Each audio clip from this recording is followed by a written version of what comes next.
Chief Advisor Professor Mohammad Yunus emphasizes the importance of digitization to fight corruption.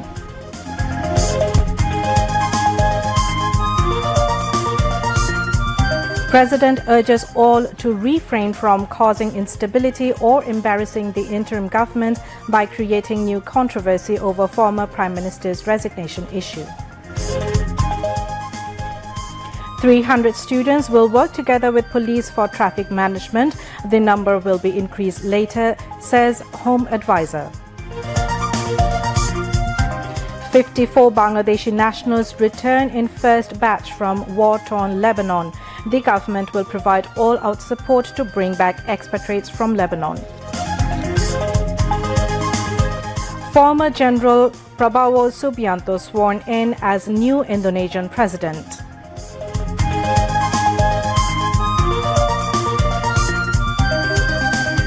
And South Africa lead by 34 runs on day one of Mirpur test against Bangladesh. Assalamu alaikum. Welcome to News at 10 on BTV. I am Roya Zabin. You have just heard the headlines, now news in details. Chief Advisor Professor Mohammad Yunus emphasized the importance of digitization to fight corruption. He gave the emphasis in a meeting with senior government officials at State Guest House Jamuna in Dhaka today. The meeting focused on immediate actions for fast-track digital adoption. Key decisions taken in the meeting include making submission of tax via the e-return portal compulsory for all government officials in the Greater Dhaka region and encouraging large corporations to adopt e-return across the organization. A decision to launch a nationwide awareness campaign on digitization was also taken in the meeting, while renewed focus was given on improving the investment environment by digitizing NBR, the National Single Window Project. Other decisions include ensuring interconnectivity of systems across government organizations by keeping an eye on the whole picture and full digitization roadmap and execution timeline for land-related public services. Principal Secretary to the Chief Advisor Mohammad Sirajuddin Mia, Chairman of NBR Mohammad Abdur Rahman Khan, Senior Secretary of Land Ministry ASM Saleh Ahmed, Executive Chairman of Bida Beza Chaudhry Ashik Mahmood bin Harun were present among others at the meeting. The outgoing Dutch ambassador to Bangladesh, Irma van Duren, paid a farewell call on Chief Advisor Professor Dr. Mohammad Yunus this afternoon at the State Guest House Jamuna.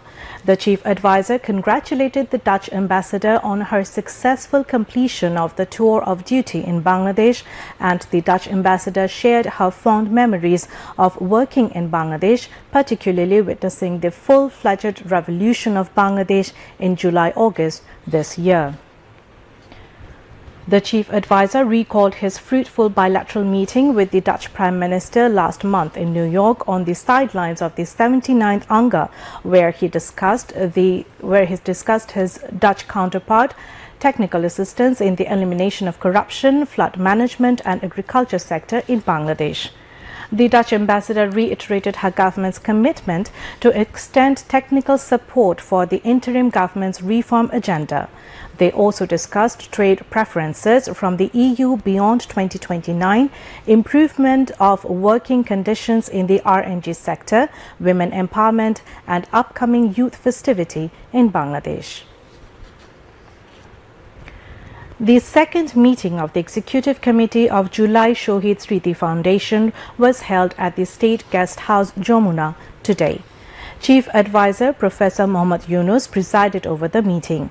At the meeting, Sarjis Alam has been appointed General Secretary and Mir Mahbubur Rahman Snigdho, Chief Executive Officer of the Foundation.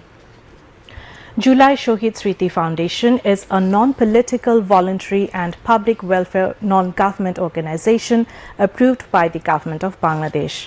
The main objective of this foundation is to provide financial and humanitarian assistance to the families of the martyrs of the student movement in July-August 2024, employment or any other appropriate facilities for their family members, and to provide necessary medical services, including medicines, employment, financial and humanitarian assistance, or any other appropriate facilities for the welfare of the injured during the student movement in July-August 2024.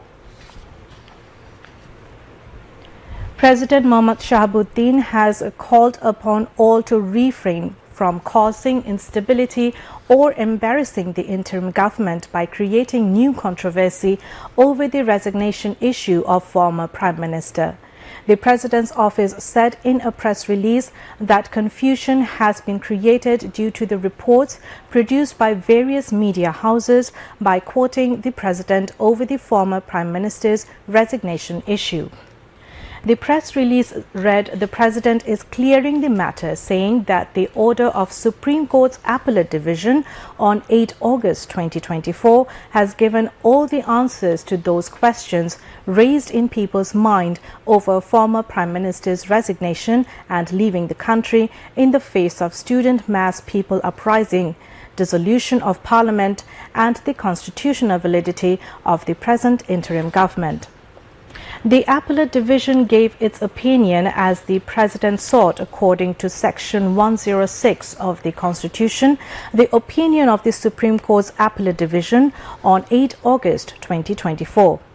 President Mohammad Shahabuddin urged all to refrain from causing instability or embarrassing the interim government by creating new controversy over the resolved issue. President Mohammad Shahabuddin urged Bosnia and Herzegovina and Azerbaijan to import world standard products from Bangladesh. The President made the call when newly appointed Ambassador of Bosnia and Herzegovina and Ambassador of Azerbaijan presented their credentials to him at Bongo Bhavan this noon. On arrival at Bongo Bhavan, the new envoys were given Guard of Honor by a contingent of President Guard Regiment.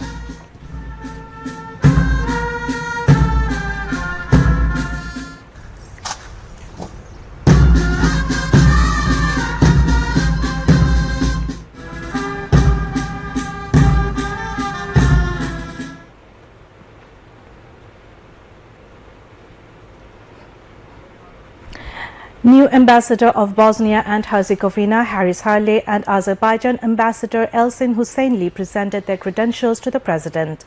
Welcoming the new envoys, President Mohammad Shahabuddin said Bangladesh is interested in increasing mutual and multilateral relations with Bosnia and Herzegovina and Azerbaijan in various fields.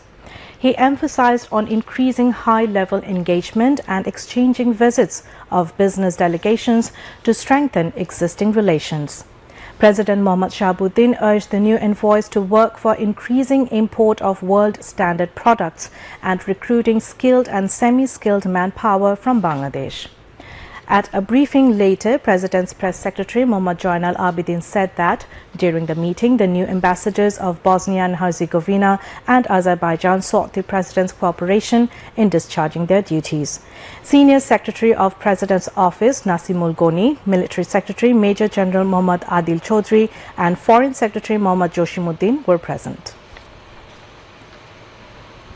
54 Bangladeshi expatriates have returned from Lebanon in the first phase in the wake of Israel-Hezbollah war. They left Beirut in a Saudi Airlines flight and arrived at Hazrat Shah Jalal International Airport this afternoon. Expatriate Welfare and Overseas Employment Advisor Dr. Asif Nazrul received the expatriates at the airport. Speaking on the occasion, the advisor informed that the government will extend all cooperation for ensuring return of the expatriates from Lebanon. Home Advisor Lieutenant General retired Jahangir Alam Chaudhry said as many as 300 students will work together with police for traffic management. He said this at a function to inaugurate the Traffic Fortnight 2024 at Razarbagh Police Lines in the capital today. The number of students will be increased later and it will help improve traffic management, he added. The Home Advisor also said the government is taking all-out measures to improve traffic management. Youth and Sports Advisor Asif Mahmood Shoji Punya, Chief Advisor's Special Assistant Lieutenant General Abdul Aziz, Senior Secretary of Home Ministry's Public Security Division Dr. Abdul Momen, IGP Muhammad Moinul Islam and DMP Commissioner Mainul Hassan, among others, were present. Earlier, a colourful procession was brought out marking the traffic fortnight.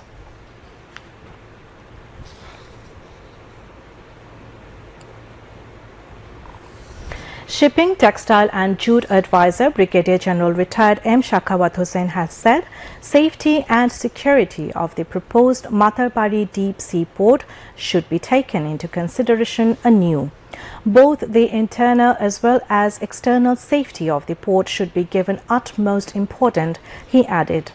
The advisor said this at a press briefing after visiting the Matarbari deep sea port in Cox's Bazar this afternoon. He informed that the first phase work of the deep sea port has been completed. The Matarbari deep sea port is expected to be commissioned within the year 2029. Earlier, the shipping advisor visited Matarbari deep sea port area project under Mohishkhali Upazila and exchanged views with the port and coal power company officials. Later, he visited SPM project at Mohishkhali. High officials, including Chattogram port chairman, accompanied the advisor during the meeting. Post Telecommunication and ICT Ministry's advisor Muhammad Nahid Islam called upon the authorities concerned to end projects within the stipulated time by ensuring transparency and no waste of money. He made the call at a meeting to assess and review the advancements of the projects included in 2024-25 fiscal. The meeting was held at the ICT Bhavan in the capital's Agargaon today. Advisor Muhammad Nahid Islam also called upon the officials to be vigilant so that the purposes of projects are achieved. Information and Communication Technology Division Secretary Sheikh Haidar Chaudhry, as well as senior officials of the ministry, were present.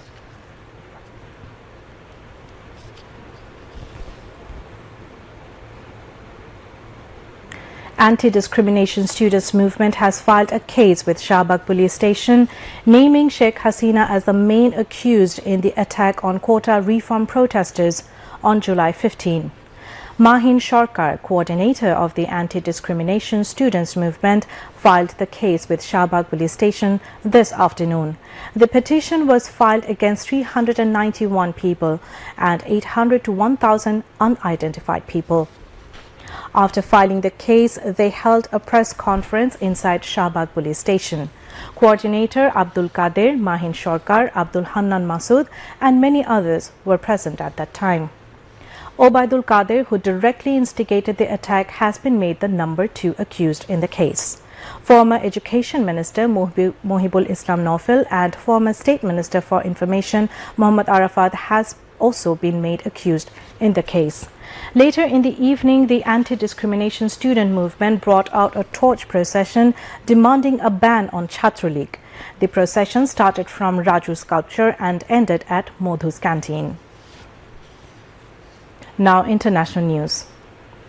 Former military general Prabowo Subianto has been sworn in as Indonesia's president as he announced the country's largest cabinet since the 1960s.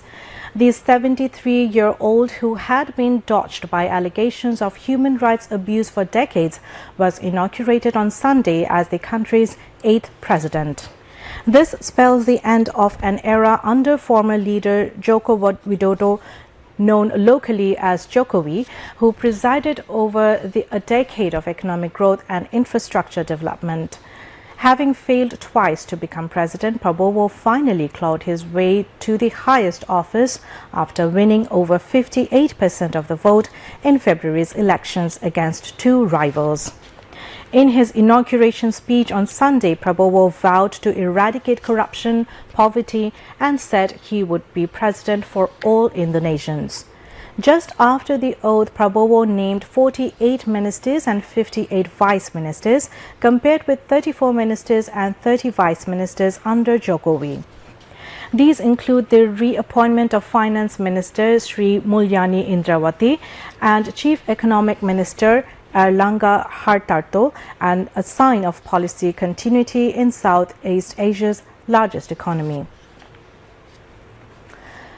U.S. envoy Amos Hochstein will hold talks with Lebanese officials in Beirut on Monday on conditions for a ceasefire between Israel and Iran-backed Hezbollah, as Israel expanded its air campaign on the group's assets overnight. While Hochstein is likely to push for calm after a year of fighting during which Israel killed leaders of both Hezbollah in Lebanon and Hamas in Gaza, the U.S. made it clear it will show unwavering support for Israel despite rising death tolls. The U.S. military has rushed its advanced anti-missile system to Israel, and it is now in place, U.S. Defense Secretary Lloyd Austin said during a trip to Kiev. Israel overnight attacked sites in Beirut, southern Lebanon, and the Bekaa Valley that it said are used by Hezbollah to finance its operations. Hundreds of families fled homes near the targeted locations ahead of the strikes, with no casualties reported. Israel has reportedly given the United States a document with its conditions for a diplomatic solution to end the war in Lebanon, Axios reported on Sunday, citing 2 U.S. officials and 2 Israeli officials. Israel has demanded its forces to be allowed to engage in active enforcement to make sure Hezbollah doesn't rearm and rebuild its military infrastructure close to the border, Axios reported, citing an Israeli official. Israel also wants its air force to have freedom of operation in Lebanese airspace, the report added. A U.S. official told Axios it was highly unlikely that Lebanon and the international community would agree to Israel's conditions. U.S. Democratic Party presidential candidate Kamala Harris is due to visit 3 battleground states, Wisconsin, Michigan, and Pennsylvania, on Monday. Harris said Trump's frequent personal attacks demeans the office of president and accused him of being unstable. The vice president's Republican opponent, former President Donald Trump, is also heading for North Carolina, which was badly hit by Hurricane Helene in September. Trump said presidential candidates should have to take a cognitive test in a swipe at Harris during an event in Pennsylvania, a swing state where he earlier made a campaign stop at a McDonald's. Both candidates have been trading bitter blows. Meanwhile, early voting is underway in more than half of U.S. states, indicating that the race is neck and neck. Brazilian President Lula da Silva has suffered a head injury, which forced him to cancel his trip to the Russian city of Kazan for the summit of the BRICS group of countries. Due to an injury, Lula will not go to the BRICS summit in Kazan, Russia. The chairman of the executive committee will participate in the meeting via video conference. After being examined by a medical team, the president of Brazil was advised to avoid long-distance flights. He remains under the supervision of the medical team. As the Ukrainian news agency earlier reported, the president of Kazakhstan, Kassym-Jomart Tokayev, stated that his country does not yet plan to join the BRICS. India and China have agreed on patrolling arrangements to de-escalate tensions along a disputed Himalayan border, which has seen deadly hand-to-hand clashes in recent years.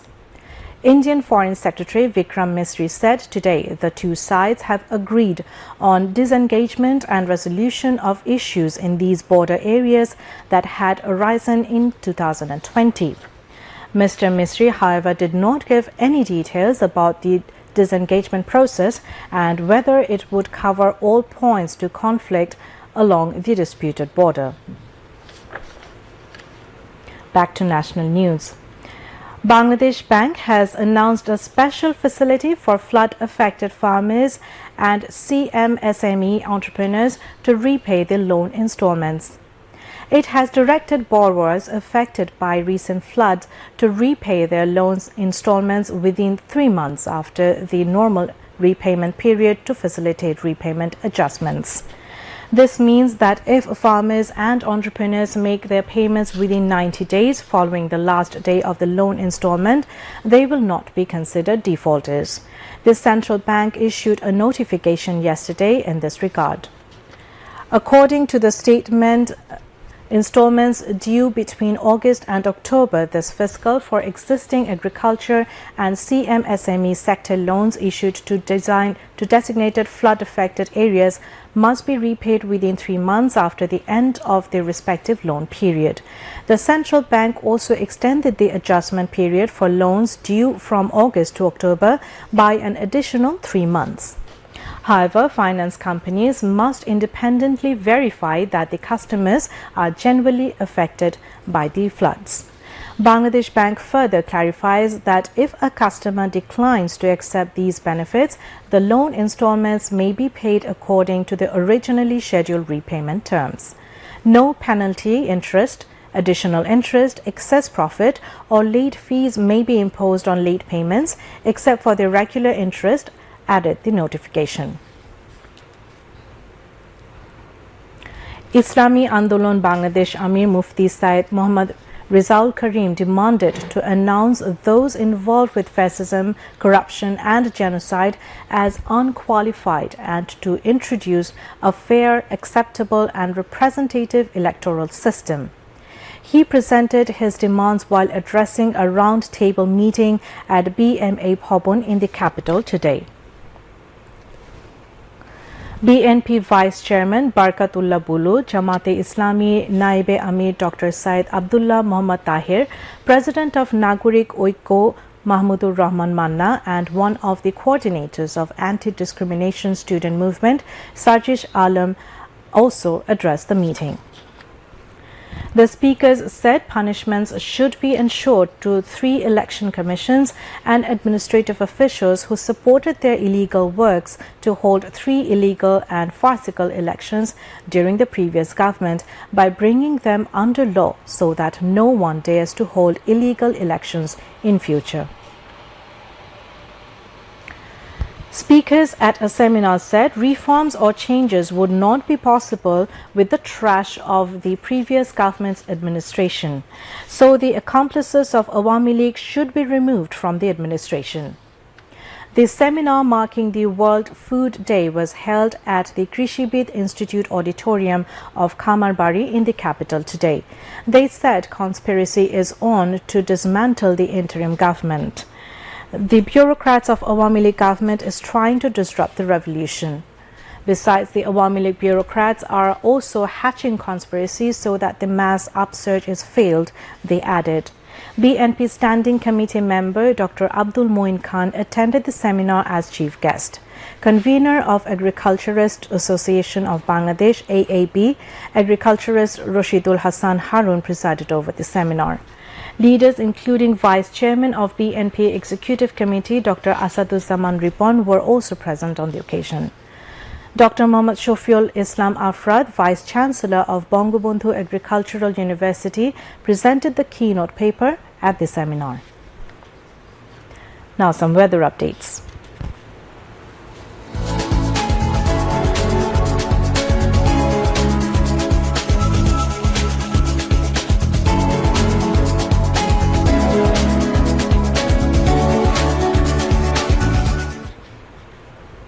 Met Office in its weather forecast till 6 p.m. tomorrow said rain or thunder showers is likely to occur at 1 or 2 places over Chattogram division.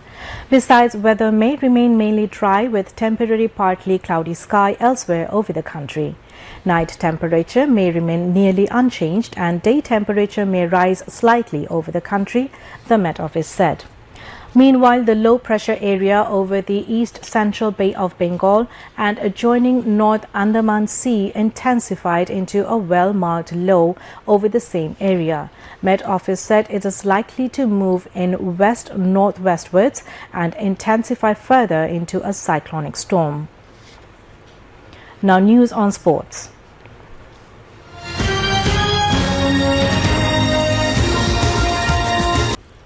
South Africa are leading by 34 runs against Bangladesh at stumps of day 1 in Mirpur Test. The Proteas scored 140 for 6 at the end of the day in the first innings. Tajul Islam bagged 5 wickets while Hassan Mahmood took 1 for Bangladesh. Earlier, Bangladesh won the toss and batted first. They were all out in 106 runs in their first innings. Mahmudul Hassan scored 30 runs for Bangladesh. Keshav Maharaj, Kajisku Rabada and Mulder starred for the Proteas, with each taking 3 wickets. Now to end the bulletin, the headlines once again. Chief Advisor Professor Mohammad Yunus emphasizes the importance of digitization to fight corruption.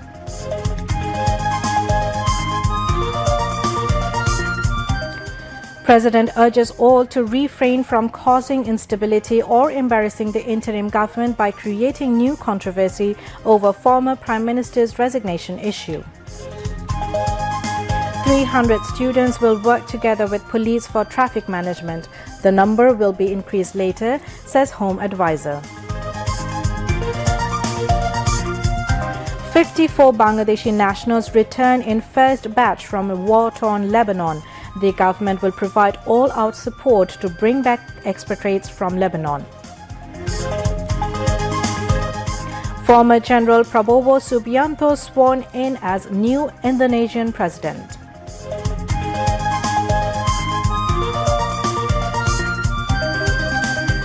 And South Africa lead by 34 runs on day 1 of Mirpur Test against Bangladesh. That's all from the newsroom for the moment. Thank you for staying with us. We invite you to watch our 11:30 Bangla News. Until then, Allah Hafiz.